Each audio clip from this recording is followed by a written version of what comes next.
خرم صاحب، آپ بتا رہے تھے کہ لیجسلیٹولی آبویسلی محنت جو ہے وہ جاری ہے، کوشش بھی کر رہے ہیں. تعلیمی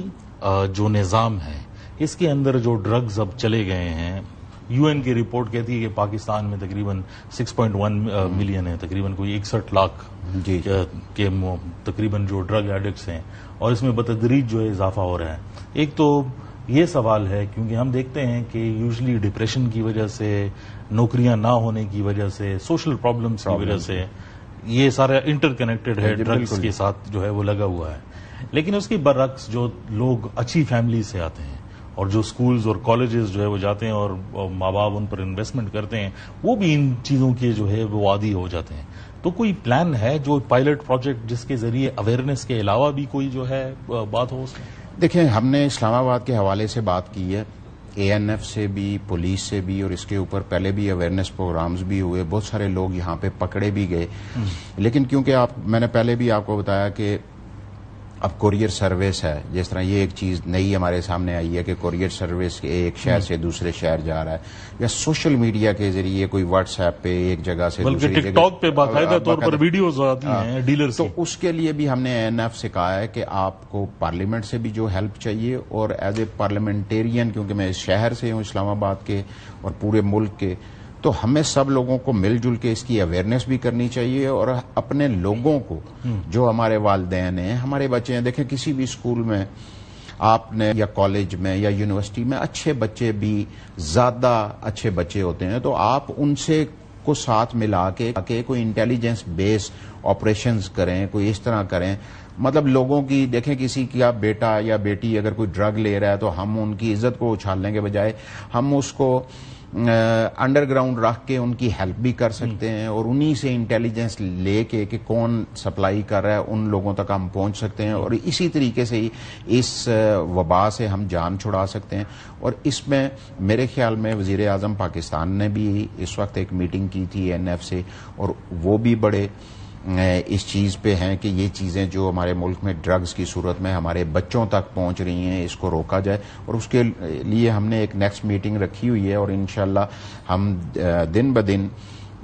کوشش کریں گے کہ اس میں بہتری لائی جا سکے، اور اویئرنیس کے ساتھ ساتھ ان لوگوں تک پہنچا جا سکے جو یہ سپلائی کر رہے ہیں، جو لے کے جائیں ہیں، ان کے اوپر ایک بڑا کریک ڈاؤن کرنے کی بھی تیاری ہے. اے این ایف نے آپ کو بارڈر ایریاز کے حوالے سے کیا بتایا کہ کوانٹم کیا ہے جس پرابلم، یعنی اس کی تعداد کیا ہے، کتنی تعداد کے حوالے سے ہم یہ شبہ رکھتے ہیں کہ یہ چیز جو ہے پاکستان کے اندر جو ہے؟ دیکھیں، وہ انہوں نے تو ہمیں وہ تعداد بتائی ہے کہ جو وہ پکڑتے ہیں. تو انہوں نے مطلب اس سال بھی، پچھلے سال سے اس سال زیادہ، مطلب ٹنوں کے حساب سے وہ انہوں نے یہ منشیات جتنی بھی تھی اس کو پکڑا بھی ہے، اس کو ضائع بھی کیا ہے، بہت سارے ڈرگ پیڈلر کو بھی پکڑا ہے. لیکن میں نے آپ کو بتایا کہ اس میں سب سے بڑا جو ایشو ہے، دیکھیں اب اے این ایف بارڈر ایریاز کے اندر کام کر رہی ہے، یہ بڑے جو ڈرگ پیڈلرز ہیں ان کے خلاف کر رہی ہے. لیکن یہاں پہ اسلام آباد میں اگر ہماری کمیونٹی ہے تو اس کے اندر ایک تھانہ ہوتا ہے، اور تھانے کے لوگوں نے ہی اس کے اوپر کام کرنا ہوتا ہے. اے این ایف کرے یا پولیس کرے، بلکہ 32 ایجنسیز انہوں نے کل بتایا کہ یہ آپس میں کوآرڈینیٹ کر رہی ہیں، مختلف ممالک کے ساتھ بہت سارے ان کے ایم او یوز بھی ہوئے ہیں. لیکن اس میں سب سے جو اہم چیز ہے وہ یہی ہے کہ دیکھیں، مطلب کوئی بھی ڈرگ پیڈلر جو پکڑا جاتا ہے اس کو پکڑ کے جب یہ جیل بھیجتے ہیں یا اس کی آگے ٹرائل شروع ہو جاتا ہے، تو اس ٹرائل کے اندر ہماری عدالتوں کو بھی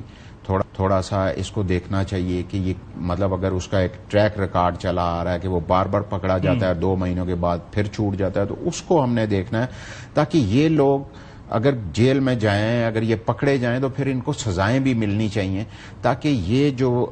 ناسور ہے ہمارے اس معاشرے کا ہے کہ ہم اس کو ختم کر سکیں. اچھا، ریہیب کے بارے میں کبھی کوئی بات چیت ہوئی؟ جی، ریہیب کے بارے میں بھی کل بھی بات ہوئی، اس سے پہلے بھی بات ہوئی، کیونکہ ریہیب سینٹرز جو جتنے بھی بنے ہوئے ہیں بیسیکلی تو آتے ہیں ہیلتھ منسٹری کے انڈر. تو کیونکہ میں ہیلتھ کمیٹی کا بھی ممبر ہوں، تو وہاں پہ بھی اس کے اوپر بڑی ہم لوگوں نے آواز اٹھائی کہ دیکھیں بہت سارے جو اس وقت ریہیب سینٹرز ہیں ان کے اندر کوئی پروفیشنل لوگ نہیں ہیں. بہت سارے ایسے ماں باپ جو اپنے بچوں کے وہ علاج کروانا چاہتے ہیں، وہ ان کو ری ہیب کے اندر اگر لے کے جاتے ہیں تو وہاں پہ آپ کو مطلب ایک سائیکالوجسٹ ہونا چاہیے، سائیکیٹرسٹ ہونا چاہیے جن کے پاس ڈگریز ہوں. تو وہ ہیلتھ جو ہماری منسٹری ہے وہ بھی ان چیزوں کو دیکھ رہی ہے، ان کو پراپر طریقے سے ریگولیٹ کیا جا رہا ہے. اور اسی طریقے سے جو اے این ایف نے خود بھی کوئی ری ہیب سینٹرز بنائے ہوئے ہیں تو اس کے اوپر بھی وہ کوشش کر رہے ہیں. اور اسی طرح آپ نے دیکھا ہوگا کہ کراچی کے اندر، پشاور کے اندر، بہت ساری جگہوں کے اندر آپ نے سوشل میڈیا پہ دیکھا ہوگا کہ بہت ساری این جی اوز بھی اس کے اوپر وہ جو ان کو پکڑ کے تو ری ہیب سینٹرز کے اندر لے کے جا رہے ہیں تاکہ ان کی صحت کے حوالے سے مطلب اس لت سے ان کی جان چھڑائی جائے. تو اس کے اوپر بھی کافی کام ہو رہا ہے. بہت شکریہ راجہ صاحب.